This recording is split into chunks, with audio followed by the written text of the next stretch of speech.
Bonjour à tous, mon pseudo est SVP et je vais vous raconter mon histoire. Pour être honnête avec vous, c'est la deuxième fois que je fais cet enregistrement. Le premier n'était pas nul, c'est juste que c'est bizarre comment fonctionne le cerveau.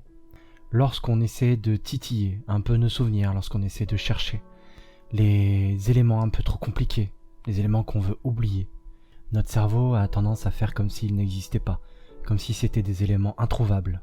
Et c'est ce qui s'est passé pour mon premier enregistrement. J'ai parlé de l'après, mais je n'ai pas parlé du pendant. Pour reprendre mon histoire après cette cassure psychologique, je n'arrivais plus à dormir. J'étais dans une détresse telle que le seul moyen que j'avais de faire une journée normale était de continuer à regarder des choses qui contredisaient toutes mes croyances. Et c'est autour de mi-septembre que j'ai commencé à avoir en à peine une semaine des symptômes d'une rhinite chronique. Elle est idiopathique, on ne sait pas d'où ça vient, mais c'est ainsi. Rassurez-vous, ça va, c'est gérable. Le seul problème, c'est que je me suis retrouvé à pas vraiment pouvoir travailler, et donc du coup à devoir rester encore seul à la maison.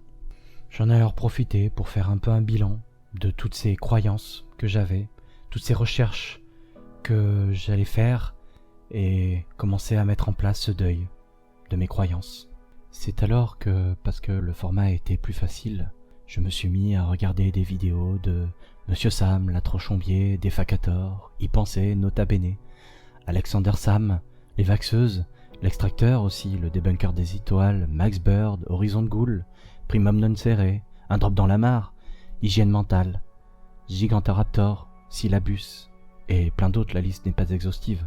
Et de cet élan de connaissance que je pensais avoir juste en regardant des vidéos, j'ai eu l'idée, complètement stupide, de vouloir confronter mes parents par rapport à ça, d'expliquer à ma mère qu'en fin de compte elle n'avait pas le pouvoir d'enlever le feu, le pouvoir du pendule de deviner des choses, et que l'homéopathie, c'était du flan. J'ai aussi essayé d'expliquer à ma compagne que non, l'homéopathie, en fin de compte, c'était du placebo, et que tous les éléments auxquels elle croyait, tous ces pouvoirs de ces gens, qu'en fin de compte, ils n'ont pas vraiment de pouvoir, mais c'était idiot. Je leur ai fait de la peine, ils m'ont fait de la peine, et rien n'a abouti. Rassurez-vous, je les aime, ils m'aiment, mais depuis c'est plus pareil.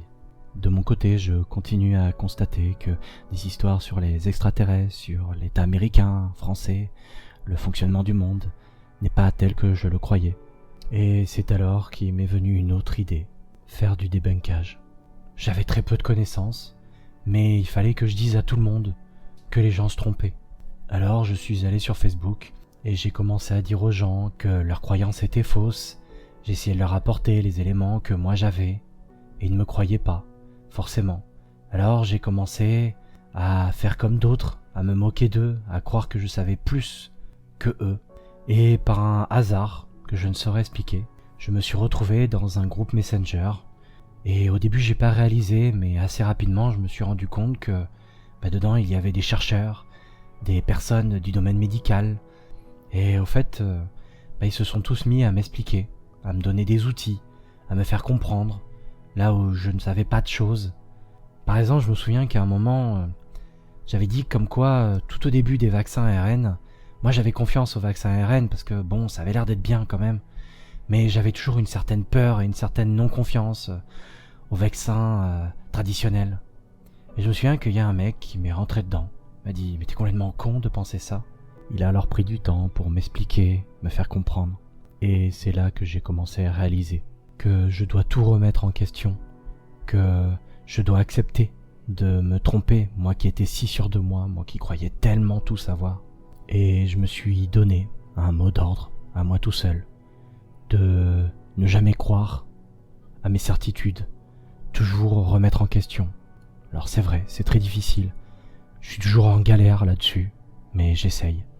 Et c'est ainsi que, dans ce groupe, j'ai pu me retrouver à faire comme eux. Bon, c'était sur Facebook, mais c'était de plus en plus restrictif.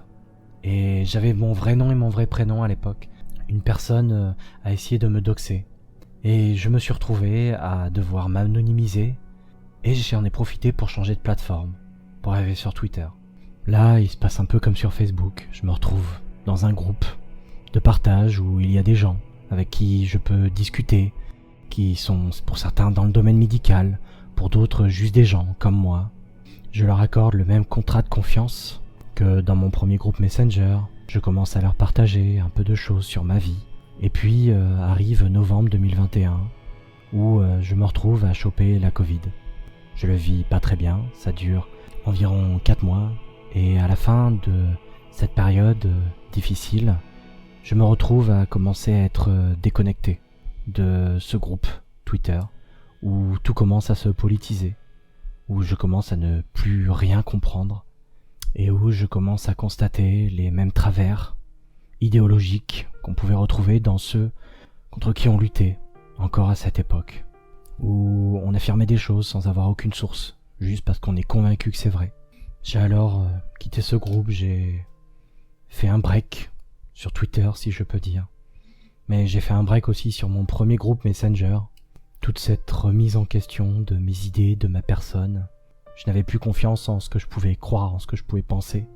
Je me suis séparé de ma compagne, et là je me suis retrouvé face à moi-même, une nouvelle fois, mais encore plus seul qu'avant. Et pour le moment, je vais m'arrêter là sur mon histoire, parce que la suite c'est beaucoup mieux, c'est du positif, je pense, mais je sais même pas comment le raconter pour le moment. Alors plutôt que d'essayer de faire un truc sans queue ni tête, je me dis, je le ferai sur la prochaine vidéo. Je vous remercie de m'avoir écouté. Merci pour tous les messages que vous m'avez laissés, que ce soit sur Twitter ou sous la première vidéo. Ça m'aide. Comme je l'ai dit, je me sens moins idiot de l'avoir fait. Et je vous dis à la prochaine. Portez-vous bien.